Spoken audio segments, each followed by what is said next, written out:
Ahoy there! Island life. What do you do when you can't get salt pork? You make your own salt pork. What do you do when the vacuum sealer breaks while you're making the salt pork? Well, let's find out.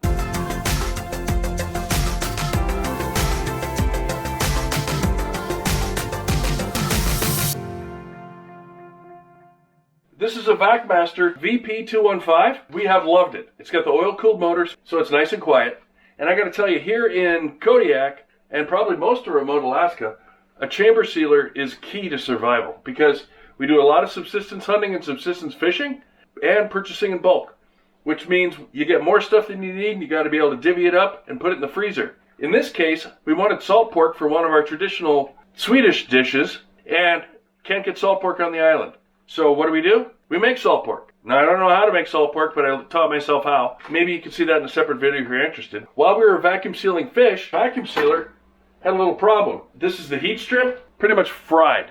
Called VacMaster. They were extremely helpful. I told them what happened. They said, not only do I need the strip, this is the only thing I thought I needed. He said that the chip that's in this thing probably fried, and that's why this fried. Took a couple of months, but VacMaster did send a box full of parts. So let's see if we can figure out how this works. Okay, now I'm going to have to throw a disclaimer out here that I am not a VacMaster guy. I'm not a technician. I mean, I love VacMaster, don't get me wrong. But I'm not a technician. I don't know how this thing works exactly. Let's see if we can figure it out. If you wanted to take a look at my working environment, this thing is super heavy. So I don't think I'm going to be picking that up by myself. But here's what our view looks like out the window. Could be worse. Now, obviously it's unplugged. And let me see if I can figure out how to get it taken apart. So am I going to get some grief because I'm working on man stuff in the kitchen? Probably, but this thing is just too heavy for me to carry it out of here. So these are the spacer blocks that allow the machine to work less hard when you're doing something that's not full-sized. Here's what it looks like on the inside. Ooh, eagle. Not sure if you saw that. All right. It's got a little bit of rust, but like I said, we use this thing a lot. It's got little char marks too because it almost caught on fire a little bit when it overheated. Now it is unplugged already. You know, safety first. See what it takes to get this lid off. Sooner or later I'm going to have to move this away from the cabinet.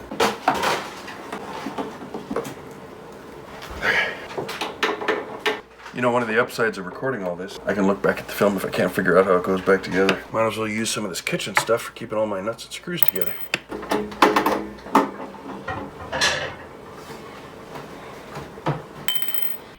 Yeah, I kind of moved in just as Jen was getting ready to make food, but let's face it, that's how guys roll, right?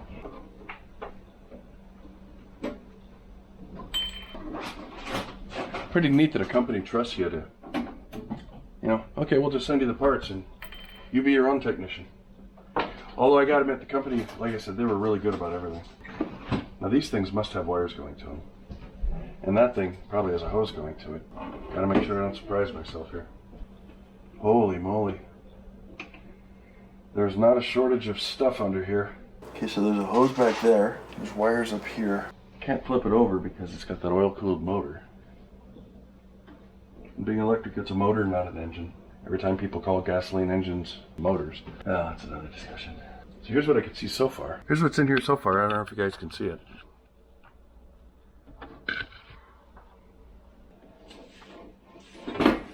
Well, Jen had a great idea. Here's an exploded diagram. Actually shows everything that's in there. And I can see that that relay timer is under here. It's also kind of right there. So I'm going to try pulling off the face cover and see if I can get to it that way, rather than trying to take the whole top off.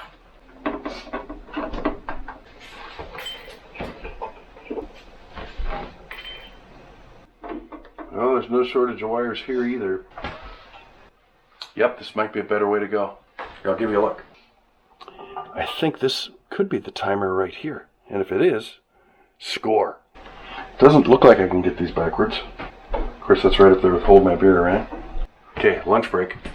Took a little bit of a break there, but let's get back to work. See if I got the right parts. So there's the part. Relay timer. Gotta tell you, it's pretty nice working here in the house. Quiet, warm, dry. There's the new part. Yep, that's the old part right there. time to go look for more tools. Maybe I can get you in here so you can see what I'm doing. There you go. This ought to give us both a little bit of light. This is one of those really cool ones where the oh yeah, love it.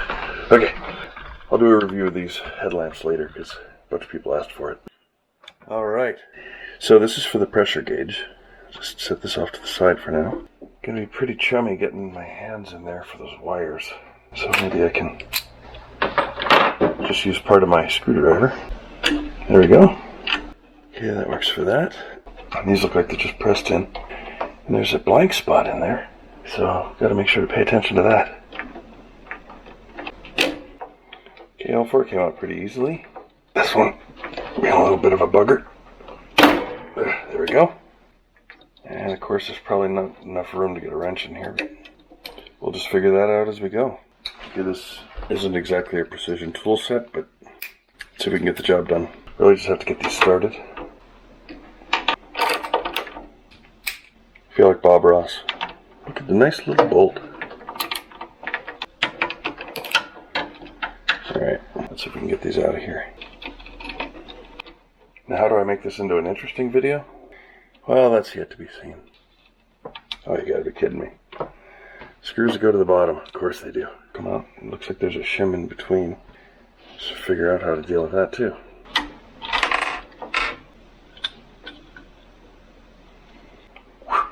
There we go. Okay, just like that, it's out of there. I'm going to compare the old one to the new one. Make sure the numbers look the same. Z, Kilo, Papa, Tango, Dash, Bravo. Same on both. A little bit of a tricky situation going here. A little bit to vacuum. Okay, not exactly the right tool for the job. It's working now. Got it about as clean as I can get it. I think a lot of it's probably the foam from when this was shipped originally. Found an extra couple of parts. If you want to get a look at everything that's inside there. Looks like this is the transformer. That's the on-off switch. Obviously that's the belly of the beast. That's the vacuum pump right there. And a power distribution bus bar. Alright, let's see if I can get this put back together. Now, I've got all these little screws that I have to finagle up through those holes at the same time. Just adds an extra sportiness to the whole thing. So if I remember right, it was L1 towards me and then L4 further away. But rather than plug in all the wires, actually get this in place. You know what? I'm going to do an old mechanics trick. So when you need to hold something in place but you got no extra hands, sometimes you can use masking tape. Let's see if this will work. Let's see if you can see in there. There you go. So what I'm going to do is I'm just going to put masking tape over all four of these holes. I want to make sure it's really tight right around where the screw's going to be coming up. There we go. That the tape is just enough drag to hold them in place, so I can hold these shims in place along with them. Here we go. And again, the biggest concern of mine is that I've got to keep these plastic shims in place. Okay, all four are holding. So we've got our new plug. So I'm going to very gently set it in here, trying not to knock those screws and spacers back out. Okay, that worked. Now let's see if I've got enough tension on the back to get these tight. Yes. Notice I'm not using the whole wrench, I'm just using the extension here. It couldn't have worked out better. Being careful to be delicate with this circuit board. Perfect. Alright, now to start reconnecting things. Wow, see, this is going to go together real nicely. I tell you, these multi-piece screwdrivers are awesome. Okay. These all go just like this.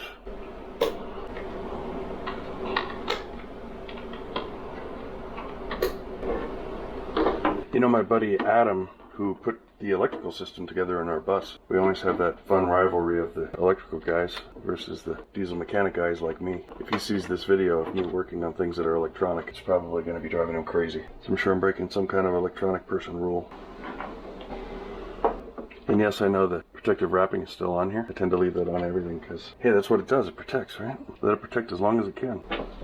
Gotta make sure all the screws are pointed the same direction. To reassemble the lid, that, thank goodness, it turns out I didn't really have to disassemble in the first place. Here, I gotta show you that view again. Can you see that? Ah, it's beautiful out there. My little Mexican dip dish here worked really well, keeping all my screws and miscellaneous parts squared away. Hey, there's a little bit of irony here. The vacuum sealer place, when they send you your parts vacuum sealed in a bag. Love it. So here's what the new one looks like versus the burned out one. Go ahead and throw that in there. Throw my spacers back in. All I have left to do is plug it back in and try it out. It's funny, we were vacuum sealing halibut last time when it burned up. Let's see if we can vacuum seal the old stick. That looks right so far. Now we just watch the countdown. It's building vacuum like it's supposed to. And then the seal cycle is actually really quick. It's something like 1.3 seconds. Now it's just boom. That's what I'm talking about. A perfect seal. Now it's just time to clean up my mess before Jen sees what I've been doing in the kitchen. If you like this video, thanks a lot. If you don't like it, don't forget to hit thumbs down twice. Works better that way. Hey, we really appreciate your time, and remember, be kind. Do you want to switch over to this kit? Can you reach? Okay. They're out of there. Hang on.